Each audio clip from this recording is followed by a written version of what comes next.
ایران سے اب جو پیغام سامنے آیا ہے اس نے امریکہ اور پوری دنیا کی تشویش بڑھا دی ہے۔ ایرانی پاسداران انقلاب یعنی IRGC کے ایک سینئر مشیر محمد رضا نقدی نے اشارہ دیا ہے کہ تہران جنگ کو اتنا طول دیا جا سکتا ہے کہ یہ ٹرمپ کی موجودہ صدارتی مدت کے اختتام تک پہنچ جائے۔ یہ صرف ایک جنگی بیان نہیں، اس کے اندر ایران کے ممکنہ طویل مدتی جنگی حکمت عملی بھی چھپی ہوئی نظر آتی ہے۔ آخر ایران چاہتا کیا ہے؟ کیونکہ ایرانی پاسداران انقلاب کے مشیر محمد رضا نقدی سے جب پوچھا گیا کہ کیا ایران کا مقصد جنگ کو اس وقت تک جاری رکھنا ہے جب تک ٹرمپ اقتدار میں ہے، تو انہوں نے کہا کہ جنگ کو طویل کرنا ایک راستہ ہو سکتا ہے۔ ان کے مطابق ایران کا مقصد صرف موجودہ جنگ لڑنا نہیں بلکہ ایسی بازدار قوت پیدا کر رہا ہے کہ مستقبل میں کوئی دشمن ایران پر حملہ کرنے سے پہلے کئی مرتبہ سوچے۔ یعنی تہران کا حساب کچھ یوں ہے کہ اگر جنگ فوری طور پر ختم کرنے کے بجائے دشمن کو طویل عرصے تک دباؤ، اخراجات اور غیر یقینی صورتحال میں رکھا جائے تو مستقبل میں کسی بھی امریکی حکومت کے لیے ایران کے خلاف دوبارہ فوجی کارروائی کرنا زیادہ مشکل ہو سکتا ہے۔ یہاں اس بیان کا سب سے اہم پہلو سامنے آتا ہے۔ ایران موجودہ تنازع کو بڑی حد تک ٹرمپ کی پالیسی سے جوڑ رہا ہے۔ تہران کی نظر میں اگر موجودہ امریکی صدر تبدیل ہو جاتے ہیں تو واشنگٹن کی ایران پالیسی بھی تبدیل ہو سکتی ہے۔ اسی لیے ایران شاید یہ سمجھتا ہے کہ وقت اس کے حق میں کام کر سکتا ہے۔ اگر جنگ فوری طور پر ختم ہو جاتی ہے تو امریکہ اپنی فوجی اور معاشی طاقت کے ساتھ دباؤ برقرار رکھ سکتا ہے، لیکن اگر تنازع طویل ہوتا ہے تو واشنگٹن پر بھی سیاسی، معاشی اور فوجی دباؤ بڑھ سکتا ہے۔ یہی وجہ ہے کہ ایران کے موجودہ بیانات میں صرف حملے اور جوابی حملے نہیں بلکہ طویل مدتی مزاحمت کا تصور بھی نمایاں ہے۔ کیونکہ یہاں ایک بات واضح کرنا ضروری ہے، ایرانی مشیر کا بیان یہ اعلان نہیں ہے کہ جنگ لازماً 2029 تک جاری رہے گی۔ یہ ایک ممکنہ حکمت عملی کے طور پر پیش کیا گیا ہے اور زمینی صورتحال بھی انتہائی پیچیدہ ہے۔ ایران اور امریکہ کے درمیان جنگ بندی یا عبوری سمجھوتے کی کوششیں پہلے بھی ہو چکی ہیں، لیکن بنیادی اختلافات اب تک حل نہیں ہوئے۔ ایران اور امریکہ کے درمیان جوہری پروگرام، پابندیوں، جنگی کارروائیوں اور ابنائے ہرمز جیسے معاملات پر اختلاف لگاتار برقرار ہے، اور رپورٹس کے مطابق حالیہ مذاکرات میں بھی کوئی نمایاں پیش رفت نہیں ہوئی، جبکہ ایران نے ابنائے ہرمز کو دوبارہ کھولنے کے لیے اپنی شرطیں بھی رکھی ہیں۔ کیونکہ یہ صرف ایران اور امریکہ کا مسئلہ نہیں ہے۔ ابنائے ہرمز دنیا کی اہم ترین توانائی گزرگاہوں میں سے ایک ہے۔ یہاں پیدا ہونے والی طویل کشیدگی عالمی تیل کی سپلائی، شپنگ، انشورنس اور عالمی معیشت کو متاثر کر سکتی ہے۔ اس لیے اگر جنگ لمبی ہوتی ہے تو اس کا بوجھ صرف ایران اور امریکہ نہیں اٹھائیں گے بلکہ خلیجی ممالک، عالمی مارکیٹ اور عام صارفین بھی اس کے اثرات سے محسوس دراصل آنے والے دنوں میں کریں گے، اور اسی وجہ سے ایران چاہ رہا ہے کہ یہ جنگ طویل مدتی ہو، یہ جنگ اور زیادہ کھچے، یہ جنگ ڈونلڈ ٹرمپ کے مدت کار تک ایک طرح سے چلے تاکہ امریکہ کو اس کی بڑی بھرپائی ایک طرح سے کرنا پڑے اور امریکہ بھی یہ سوچنے پر مجبور ہو جائے کہ اس نے کس کے ساتھ پنگا لیا ہے۔ حوثی لڑاکے لگاتار سعودی عرب کو نشانہ بنا رہے ہیں اور پورے ریڈ سی پر بحر احمر میں لگاتار قابض ہیں۔ سب سے بڑا سوال دراصل یہ اٹھتا ہے، آج اسے ہم سمجھنے کی کوشش کریں گے کہ حوثی بمقابلہ سعودی عرب آخر یہ جنگ تھم کیوں نہیں رہی ہے، یہ کشیدگی آخر کم کیوں نہیں ہو رہی ہے، حوثی لگاتار سعودی عرب کو نشانہ کیوں بنا رہے ہیں، یا اس کے بعد اب جو مکہ پیکٹ ہوا ہے، مکہ دفاعی معاہدے کے بعد کیا کچھ صورتحال بدلے گی یا اس معاہدے کے اثرات کیا کچھ ہوں گے؟ اسی کو دراصل ہم تفصیل میں سمجھیں گے۔ ایک طرف سعودی عرب ہے، مشرق وسطیٰ کی بڑی معاشی اور فوجی طاقت، اور دوسری طرف یمن کا حوثی گروپ جو برسوں سے سعودی عرب کی طاقت کو چیلنج کرتا آیا ہے۔ کبھی میزائل سعودی شہروں کی طرف داغے جاتے ہیں، کبھی ڈرون سے تیل کی تنصیبات کو نشانہ بنایا جاتا ہے، اور کبھی یمن کی سرزمین پر جوابی حملے ہوتے ہیں۔ اور اب جب خطے میں پہلے ہی ایران، امریکہ، اسرائیل اور خلیجی ممالک کے درمیان کشیدگی انتہائی حساس مرحلے میں ہے، حوثیوں اور سعودی عرب کے درمیان محاذ دوبارہ گرم ہوتا دکھائی دے رہا ہے۔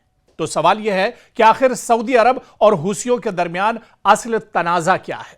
اصل لڑائی یہ کیوں ہے، یہ کشیدگی کیوں برقرار ہے، اور سب سے اہم سوال یہ کہ مکہ مکرمہ میں سعودی عرب، پاکستان اور ترکیہ کے نئے مشترکہ دفاعی معاہدے کے بعد کیا حوثیوں کے لیے حالات مزید مشکل ہونے والے ہیں؟ دراصل اسی کو تفصیل میں سمجھنا ہوگا۔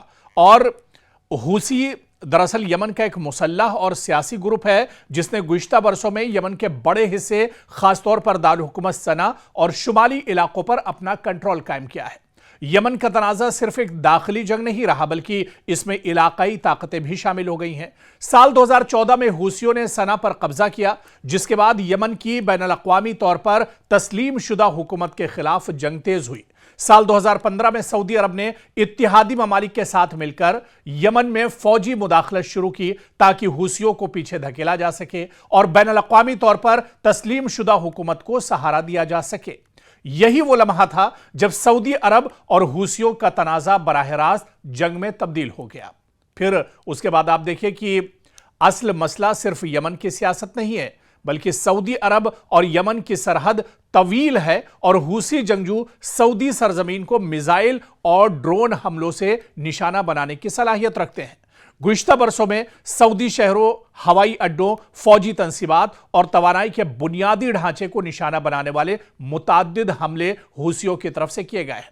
سال 2019 میں سعودی عرب کی عبیق اور خریس تیل تنصیبات پر ڈرون حملوں نے پوری دنیا کو ہلا دیا تھا۔ حوثیوں نے حملے کی ذمہ داری قبول کی تھی، اگرچہ سعودی عرب اور امریکہ نے حملے کے ماخذ اور ایران کے کردار پر مختلف دعوے بھی اس وقت کیے تھے، لیکن یہاں سے سعودی عرب کے لیے ایک بنیادی خطرہ سامنے آیا تھا اور اس کا نام تھا حوثی گروپ، یعنی حوثی مجاہدین یا لڑاکے۔ اب آپ دیکھیے کہ اگر یمن میں حوثی طاقتور رہتے ہیں تو سعودی عرب کی جنوبی سرحد ہمیشہ دباؤ میں رہ سکتی ہے، لیکن حوثیوں کا سعودی عرب سے اصل مطالبہ دراصل کیا ہے؟ کیونکہ حوثیوں کا موقف ہے کہ سعودی عرب اور اس کے اتحادیوں نے یمن میں فوجی مداخلت کر کے ان کے خلاف جنگ کی ہے، لہٰذا وہ سعودی فوجی کارروائیوں کے خاتمے، یمن سے بیرونی فوجی دباؤ کم کرنے اور اپنے سیاسی علاقائی مفادات کے تحفظ کا مطالبہ کرتے رہیں۔ دوسری طرف سعودی عرب کا کہنا ہے کہ یمن کو ایسا پلیٹ فارم نہیں بننے دیا جا سکتا جہاں سے سعودی سلامتی کو مستقل خطرہ ہو، یعنی دونوں طرف بنیادی مسئلہ ایک دوسرے پر اعتماد کا فقدان ہے، اعتماد کی کمی ہے۔ یہاں ایک اہم پوائنٹ یا ایک اہم نقطہ سمجھنا ضروری ہے کہ سال 2022 میں جنگ کی بڑی فرنٹ لائنز بڑی حد تک منجمد ہو گئی اور سعودی عرب اور حوثیوں کے درمیان مذاکرات کی امید پیدا ہوئی، لیکن امن مکمل طور پر قائم نہیں ہو سکا۔ حوثی اب بھی یمن کے بڑے حصے پر قابض ہیں اور دوسری جانب یمن کی بین الاقوامی طور پر تسلیم شدہ حکومت اور اس کے اتحادی بھی موجود ہیں، یعنی جنگ کا بڑا محاذ خاموش ضرور ہوا لیکن تنازع ختم نہیں ہوا۔ اور اب سال 2026 میں حالات دوبارہ خراب ہوتے دکھائی دے رہے ہیں، یا یہ کہا جائے کہ حالات ایک طرح سے کشیدہ بنے ہوئے ہیں۔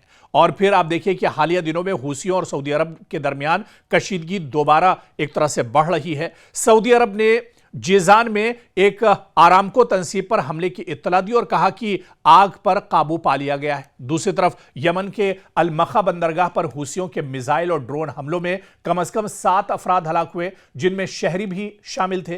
حوثیوں نے حملے کی ذمہ داری قبول کرتے ہوئے کہا کہ ان کا ہدف سعودی فوجی اہلکار اور ہتھیاروں کے ذخیرے تھے، اور اس کے بعد مزید میزائل حملوں کی اطلاعات بھی سامنے آئیں۔ یعنی جو تنازع کچھ عرصے سے نسبتاً کم شدت کا دکھائی دے رہا تھا، اس میں دوبارہ فوجی سرگرمی ایک طرح سے بڑھ رہی ہے۔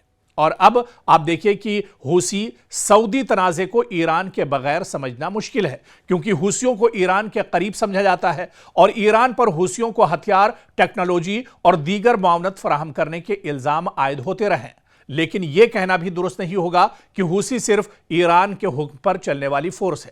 حوثیوں کے اپنے سیاسی، علاقائی اور یمنی مفادات ہیں، تاہم سعودی عرب کے لیے یہ مسئلہ ہے کہ اگر ایران کے ساتھ اس کی کشیدگی بڑھتی ہے تو یمن کا محاذ بھی دوبارہ ایک بڑے علاقائی تنازع کا حصہ بن سکتا ہے، خاص طور پر ایسے وقت میں جب پورا مشرق وسطیٰ پہلے ہی شدید کشیدگی کا شکار ہے۔ اور اب سب سے اہم سوال کہ مکہ دفاعی معاہدے کا کیا بدل سکتا ہے یا اس سے صورتحال بدل سکتی ہے؟ کیونکہ 7 اگست کو مکہ مکرمہ میں سعودی عرب، پاکستان اور ترکیہ نے مشترکہ دفاعی معاہدے پر دستخط کیے۔ اس معاہدے کی بنیادی شق کے مطابق تینوں ممالک میں سے کسی ایک پر مسلح حملہ تینوں پر حملہ تصور کیا جائے گا، جبکہ دفاعی تعاون، تربیت، انٹیلیجنس اور فوجی تعاون کو بھی ایک طرح سے بڑھایا جائے گا۔